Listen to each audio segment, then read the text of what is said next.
Bismillahirrahmanirrahim. Assalamualaikum warahmatullahi wabarakatuh. Selamat pagi Bapak Ibu Asesor. Perkenalkan, nama saya Dwi Astuti Arfa SE, MAK AK. Lahir di kota Kendari 11 Agustus tahun 1984. Saya lulusan S1 Fakultas Ekonomi jurusan Akuntansi di Universitas Hasanuddin Makassar, selesai pada tahun 2009. Kemudian melanjutkan pendidikan profesi akuntansi selesai pada tahun 2012 di Universitas Hasanuddin Makassar. Melanjutkan S2 Magister Akuntansi di Universitas Muslim Indonesia selesai pada tahun 2015. Keahlian saya di bidang perpajakan mulai mengajar dari tahun 2016 dan sampai sekarang menjadi dosen di Sekolah Tinggi Ilmu Ekonomi Wirabakti dan di luar profesi sebagai ibu rumah tangga. Pada kesempatan kali ini, saya akan membahas tentang materi perpajakan 1 yang dipercayakan kepada saya selaku dosen perpajakan selama 1 semester dengan jumlah 3 SKS, di mana saya akan diberikan 2 kelas, jurusan akuntansi dan jurusan manajemen. Saya juga dipercayakan mengampu mata kuliah perpajakan 2, mata kuliah praktikum perpajakan, dan mata kuliah akuntansi perpajakan. Hari ini saya akan membahas mengenai RPS perpajakan 1. RPS ini telah disesuaikan dengan rencana pembelajaran semester yang telah disepakati oleh koordinator mata kuliah perpajakan 1 bersama ketua prodi akuntansi. Capaian pembelajaran mata kuliah diharapkan mahasiswa mampu menganalisis dan mengevaluasi sistem perpajakan di Indonesia. Kedua, mahasiswa mampu menjelaskan konsep pajak. Ketiga, mahasiswa mampu mengetahui ruang lingkup pajak. Dan yang keempat, mahasiswa mampu menjelaskan beberapa macam aspek ketentuan umum dan tata cara perpajakan. Selanjutnya, materi pembelajaran pada mata kuliah ini adalah yang pertama, dasar-dasar perpajakan. Mencakup aspek definisi pajak, fungsi pajak, asas pemungutan pajak, sel pajak, sistem pemungutan pajak, jenis-jenis pajak, tarif pajak, hambatan pajak, dan hapusnya utang pajak. Pertemuan kedua, ketentuan umum dan tata cara perpajakan, pengertian dalam ketentuan umum dan tata cara perpajakan dalam Undang-Undang Nomor 16 Tahun 2009, ada kewajiban dan hak wajib pajak, nomor pokok wajib pajak, pengertian dan fungsi NPWP, tempat pendaftaran NPWP, tata cara pendaftaran NPWP, wajib pajak pindah, penghapusan NPWP, dan sanksi NPWP. Pertemuan ketiga mengenai surat ketetapan pajak terdiri dari surat ketetapan pajak kurang bayar, surat ketetapan pajak kurang bayar tambahan, surat ketetapan pajak lebih bayar, dan surat ketetapan pajak nihil. Pertemuan keempat mengenai kewajiban pencatatan atau pembukuan, mencakup definisi pembukuan atau pencatatan, kewajiban pembukuan atau pencatatan, prinsip pembukuan, pembukuan dalam bahasa asing, pembukuan menurut SAK dan KUP, dan sanksi hukum pembukuan. Kelima, mengenai keberatan banding dan imbalan bunga, mencakup definisi keberatan, mekanisme pengajuan keberatan, pengertian banding, mekanisme pengajuan banding, dan definisi imbalan bunga. Pertemuan keenam mengenai pajak dengan surat paksa, mencakup dasar penagihan pajak, pengasuran dan penundaan pembayaran pajak, penagihan, bunga penagihan, hak mendahului, penghapusan piutang pajak, penyitaan, dan penyandaraan. Pertemuan ketujuh mengenai pajak penghasilan, mencakup definisi pajak penghasilan, dasar hukum, subjek dan objek pajak penghasilan, pengurang penghasilan atau biaya, menghitung pajak penghasilan, dan pelunasan pajak penghasilan. Pertemuan ke-8 mengenai biaya perolehan hak atas tanah dan bangunan, pengertian BPHTB, pengaturan BPHTB, subjek dan objek BPHTB, saat dan tempat terutang BPHTB, dan menghitung BPHTB yang terutang. Pertemuan ke-9 mengenai pajak bumi dan bangunan, pengertian PBB, pengaturan PBB, subjek dan objek PBB, sistem pemungutan PBB, dan penghitungan PBB. Pertemuan ke-10 mengenai biaya materai, mencakup pengertian biaya materai, jenis-jenis biaya materai, objek biaya materai, tarif biaya materai, dan saat terutang biaya materai. Pertemuan ke-11 mengenai pajak pertambahan nilai, dasar hukum PPN, subjek dan objek PPN, mekanisme dan perhitungan PPN, kelompok pemungut PPN, pengertian pengecer dan cara perhitungan PPN. Pertemuan ke-12 mengenai pajak penjualan atas barang mewah, mencakup dasar hukum PPNBM, subjek dan objek PPNBM, dan mekanisme perhitungan PPNBM. Pertemuan ke-13 dan ke-14 pajak pusat dan pajak daerah, mencakup pembagian pajak pusat dan pajak daerah, pengertian pajak daerah, jenis-jenis pajak daerah, peraturan pajak daerah, subjek dan objek pajak daerah. Perkuliahan ini akan dilaksanakan selama 16 kali pertemuan, di mana pada pertemuan ke-8 akan dilaksanakan ujian tengah semester, dan pada pertemuan ke-16 akan dilaksanakan ujian akhir semester. Adapun daftar referensi, kita bisa melihat buku Mardiasmo, ada Siti Resmi, ada Waluyo, dan Sri Putiatmoko. Dan pendukung materi kita mencakup masalah undang-undang perpajakan yang terbaru. Selanjutnya media pembelajaran terbagi atas dua. Yang pertama perangkat lunak dan perangkat keras. Yang pertama perangkat lunak, ada aplikasi Sepada Setia Wirabakti, aplikasi Google Classroom, aplikasi Zoom, aplikasi WhatsApp Group, dan email. Perangkat keras ada laptop dan LCD proyektor. Sistem pembelajaran pada saat ini selama pandemi COVID-19 dilakukan dengan sistem pembelajaran daring melalui aplikasi Sepada Setia Wirabakti, aplikasi Google Classroom, aplikasi Zoom, dan aplikasi WhatsApp dan email.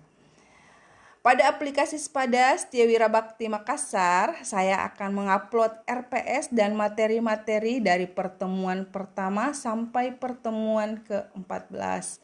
Tujuannya apa? Agar mahasiswa dapat melihat materi-materi yang kemudian mahasiswa dapat mempelajarinya. Selanjutnya, saya menggunakan email agar mahasiswa dapat mengirim tugasnya, dan saya juga mengirim materi-materi saya melalui WhatsApp Group dengan harapan mahasiswa dengan mudah melihat materi-materi yang telah saya sampaikan. Dan dalam kesempatan ini saya juga bisa berinteraksi dengan mahasiswa tentang perkembangan tugasnya dan hambatan yang ditemukan oleh mahasiswa, misalnya jaringan internet dan lain sebagainya. Metode pembelajaran yang saya gunakan pada mata kuliah ini adalah metode ceramah dan kelompok diskusi. Metode ceramah merupakan metode yang biasa saya gunakan sebagai dosen dalam menyampaikan materi kepada mahasiswa. Metode ceramah ini saya gunakan dalam kaitan materi-materi kepada mahasiswa mulai dari pertemuan pertama sampai pertemuan ke-7. Selanjutnya, saya mengubah sistem ceramah menjadi diskusi kelompok mulai pertemuan ke-8 sampai pertemuan ke-14. agar mahasiswa dapat melakukan tukar pikir mengenai pemahaman suatu masalah dan bagaimana pemecahannya. Kegiatan diskusi ini saya lakukan dengan harapan mahasiswa dapat mengeksplor pemahaman mereka mengenai pajak di Indonesia. Ketiga, tanya jawab. Metode ini saya gunakan dalam rangka memancing keaktifan mahasiswa dalam pemahaman mereka mengenai materi yang dipelajari. Kemudian metode yang terakhir yaitu metode kuis, yaitu saya melakukan dengan tujuan bagaimana mereview materi-materi yang telah dibahas sebelumnya sehingga menjelang ujian tengah semester atau ujian akhir semester mahasiswa akan lebih mudah menyelesaikan soal-soal yang saya beri. Selanjutnya, interaksi mahasiswa dengan dosen yang saya lakukan tidak hanya melalui dalam perkuliahan daring, tetapi juga di luar jam perkuliahan melalui aplikasi WhatsApp Group ataupun melalui tatap muka. Selanjutnya, sistem penilaian mata kuliah ini terdiri dari 5 aspek. Yang pertama, kedisiplinan.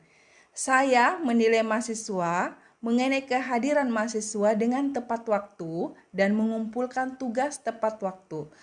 Selain itu, pada aspek ini saya memberikan persentasi 35%.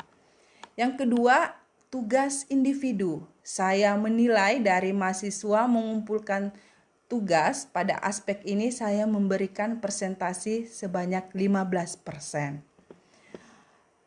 Poin ketiga, tugas kelompok atau presentasi. Pada perkuliahan ini, aspek presentasi merupakan sangat penting di mana saya menilai mahasiswa dari presentasi yang mereka lakukan selama perkuliahan. Pada aspek ini saya memberikan presentasi sebanyak 10%. Ujian tengah semester pada UTS saya berikan pada pertemuan ke-8, saya melihat kemampuan dan ketepatan mahasiswa dalam mengerjakan soal yang saya berikan. Saya memberikan presentasi sebanyak 20%. Dan yang terakhir, ujian akhir semester. Pada ujian akhir semester ini saya berikan pada pertemuan ke-16, saya melihat kemampuan dan ketepatan mahasiswa dalam mengerjakan soal yang saya berikan dan saya memberikan presentasi sebanyak 20%. Untuk selanjutnya saya ingin memperlihatkan video pembelajaran saya untuk mata kuliah perpajakan 1, yaitu dasar-dasar perpajakan. Bismillahirrahmanirrahim. Assalamualaikum warahmatullahi wabarakatuh. Alhamdulillah hari ini kita dapat ketemu kembali dalam pertemuan yang kedua dengan materi Sistem Perpajakan Indonesia dan Ketentuan Umum dan Tata Cara Perpajakan. Oke, jadi hari ini ada 8 pembahasan ya. Yang pertama definisi pajak, fungsi pajak, asas pemungutan pajak, sel-sel pajak, sistem pemungutan pajak, jenis-jenis pajak, tarif pajak, dan hambatan pajak. Ya, kita lihat dulu yang pertama, poin yang pertama.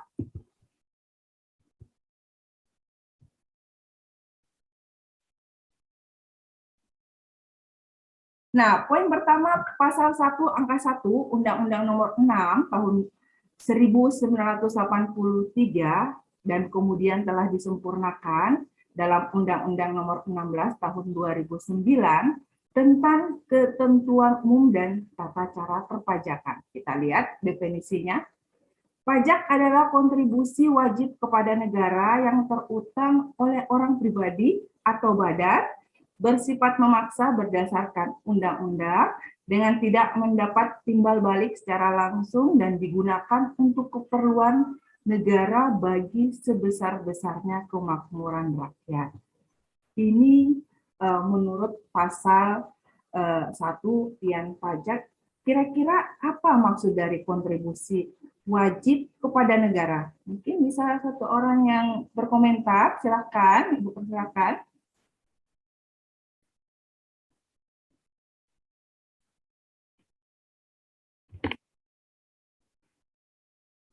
Siapa yang bisa?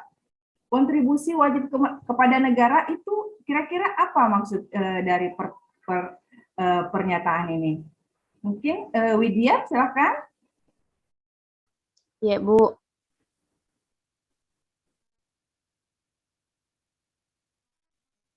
Menurut saya, Bu, kontribusi wajib kepada negara maksudnya berarti setiap warga negara itu harus membayar kepada negara.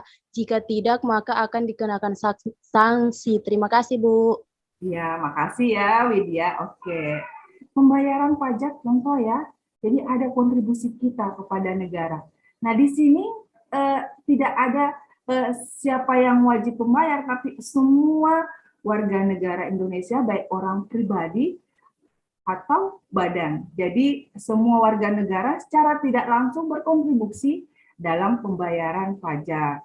Jadi apapun yang kita berikan kepada negara tidak langsung diterima, ya, tetapi kita bisa melihat manfaatnya secara langsung, mungkin dari perbaikan jalan, ya, pembangunan sekolah dan lain sebagainya.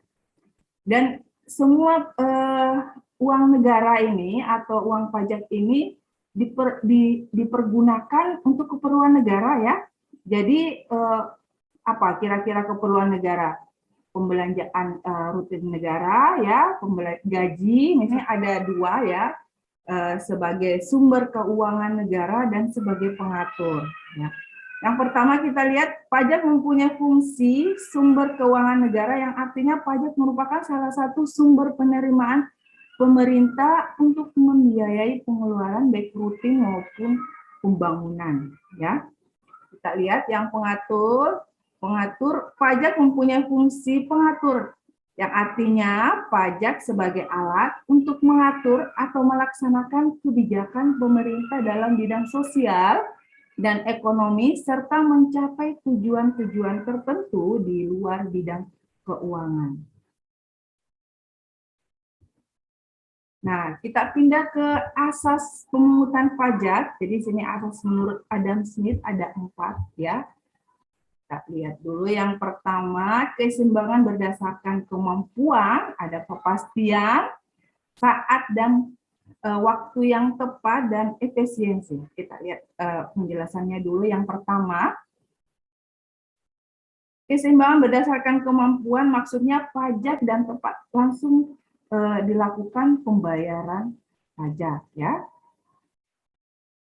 Efisiensi, ya, biaya pemungutan pajak dilakukan seefisien mungkin sehingga tidak terjadi biaya administratif. Pemungutan pajak itu lebih besar dari pajak itu sendiri, ya. Jadi berapa penerimaan pajak dan berapa yang harus dibayarkan pajak kita. Jadi ada keseimbangan di sini, ya. Mungkin ada yang ditanyakan dulu sampai sini?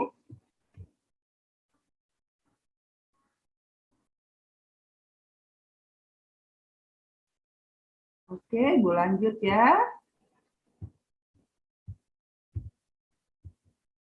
Oke, di sini ada sel-sel pajak. Jadi ada 3, ya, sel-sel nyata, sel-sel anggapan, dan sel-sel campuran, ya. Jadi di sini anggap sama dengan penghasilan tahun sebelumnya, sehingga pajak yang terutang pada suatu tahun juga dianggap sama dengan pajak terutang pada tahun lalu. Jadi Ibu ambil contoh di sini adalah PPh pasal 25, ya, atau 29. Sel-sel campuran. Nah, kita lihat di sini. Sel-sel ini menyatakan bahwa pengenaan pajak didasarkan pada kombinasi antara sel-sel nyata dan sel-sel anggapan. Jadi pada awal tahun besarnya pajak kan dengan utang pajak yang lain, ya.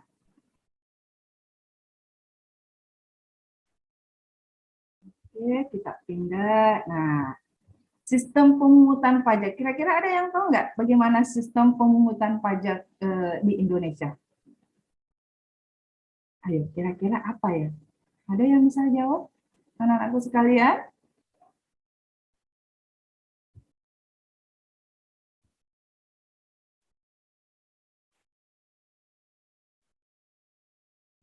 Nah, ini ya, jadi sistem pemungutan pajak di Indonesia itu ada 3, ya.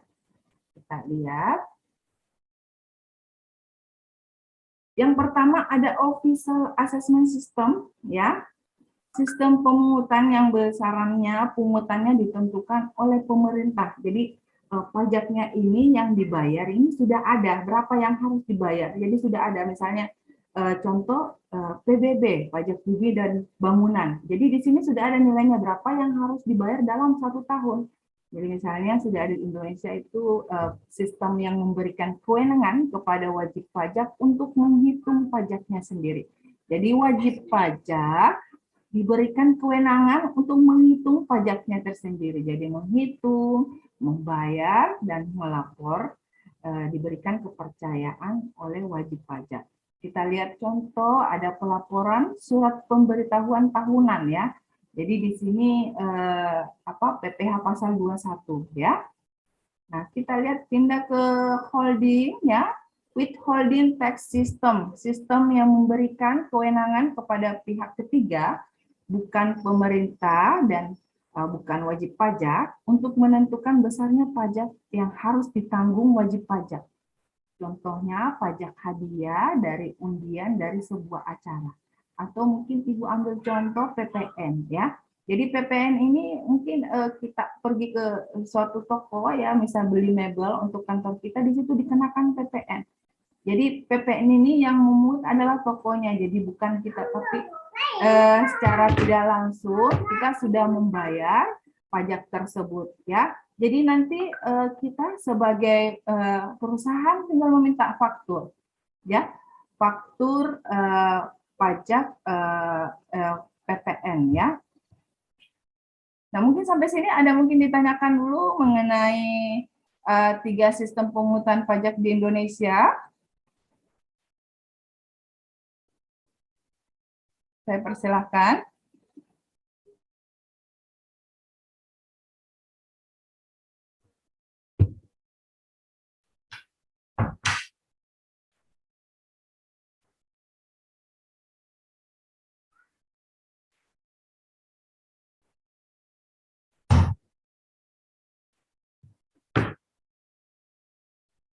Oke, Ibu lanjut ya.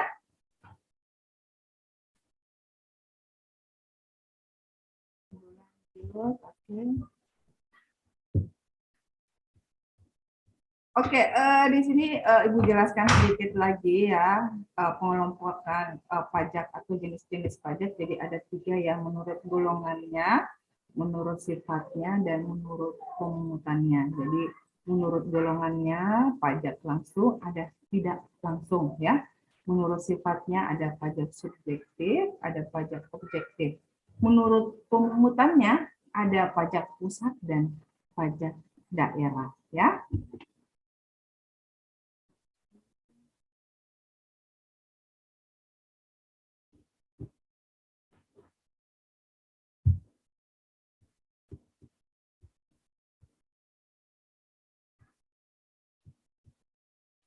Oke, kita jelaskan dulu pajak pusat dan pajak daerah ya. Jadi kita menurut pemungutannya ini ada 2, pajak pusat dan pajak daerah. Pajak pusat, pajak yang dipungut oleh pemerintah pusat digunakan untuk membiayai belanja negara. Jadi ini pusat misalnya secara keseluruhan. Jadi beda kalau misalnya pajak provinsi ya atau pajak daerah. Jadi beda. Jadi di sini pusat berarti pemerintah pusat yang mengelola uang tersebut. Kita ambil contoh itu pajak penghasilan. Kita bisa lihat di sini.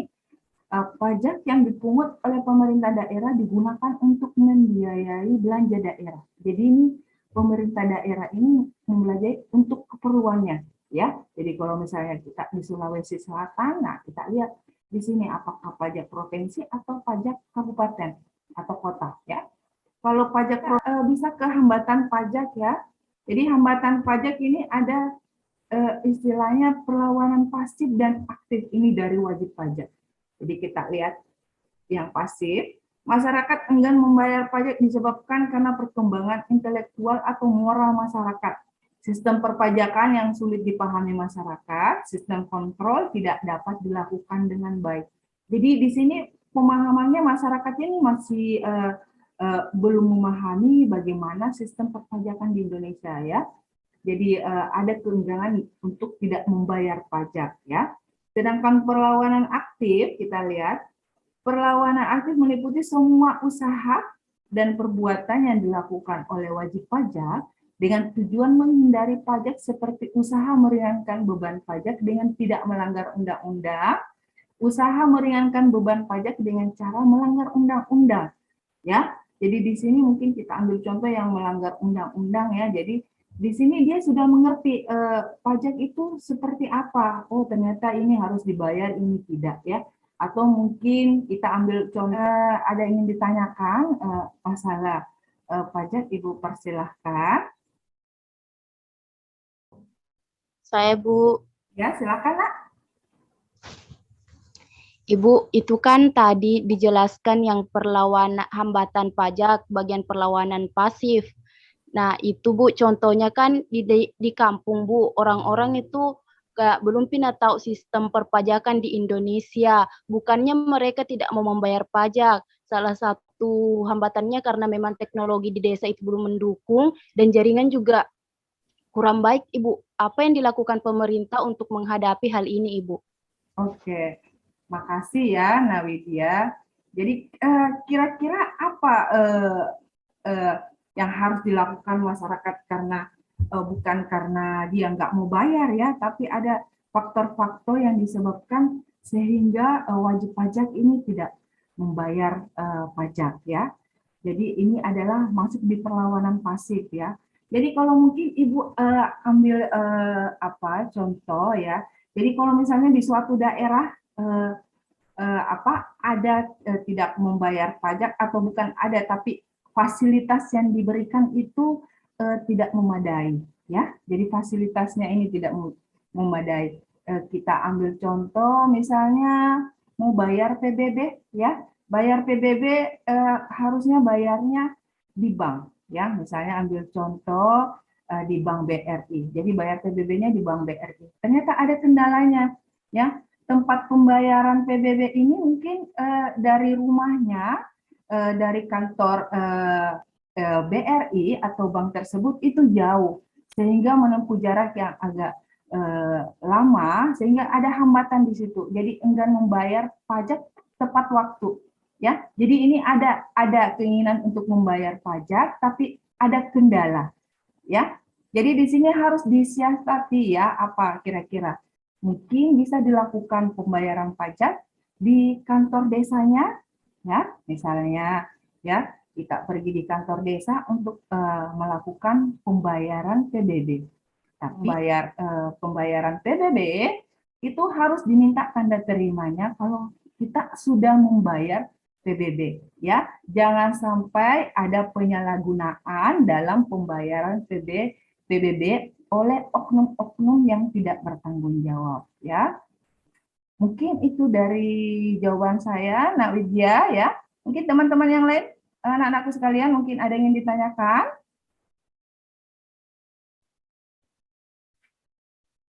Oke, Ibu absen dulu ya. Ini Ibu lihat Listia. Listia Dewi Israwati. Bisa WA grup atau WA pribadi atau mungkin bisa tatap muka kepada Ibu jika ada hal-hal ingin ditanyakan mengenai pajak ya. Kalau begitu nggak ada lagi yang ditanyakan ke Ibu, Ibu bisa tutup pada pertemuan kita hari ini.